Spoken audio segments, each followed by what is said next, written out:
شوش الهاجس بيوته الشعر بإحساس المعاني، ومدح اللي بالمفاخر صيتهم نادر مثيله، بالثنا رصع مزاياهم على برق الأغاني، سيرة بالمجد تزهى بالمكارم والفضيلة.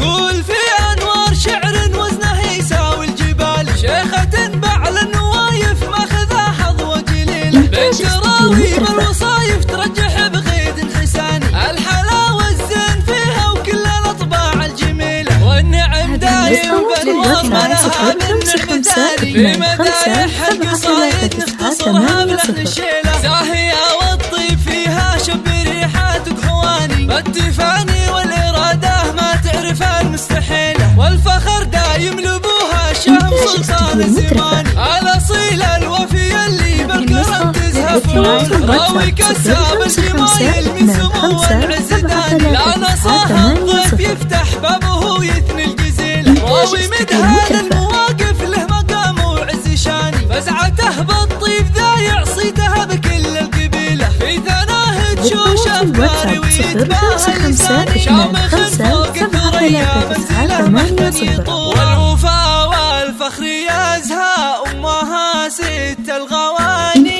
فاطمة تاج المعزة ذات الأوصاف النبيلة، بالخصال الحاتمية والشكر والامتنان، زاهية بنت النشامة وبعوايدها أصيلة، فاطمة روح الغلا والطيب فيها شي ثاني، في سما العز احتضاوي بس أنا في كل ليلة، مصدر الفزعات رمز الطايلة نبع الحناني، ما تكفيها القصايد وان كتبناها جزيلة، قول في أنوار شعر وزنه يساوي الجبال، شيخات بعل النوايف ماخذه حظوة جليلة، بنت راوي بالوصايف ترجح بغيد حساني، الحلاوة الزين فيها وكل الأطباع الجميلة، والنعم دايم بأنوار ما لها بالنعم ثاني، في مدايح القصايد نختصرها بلحن الشيلة.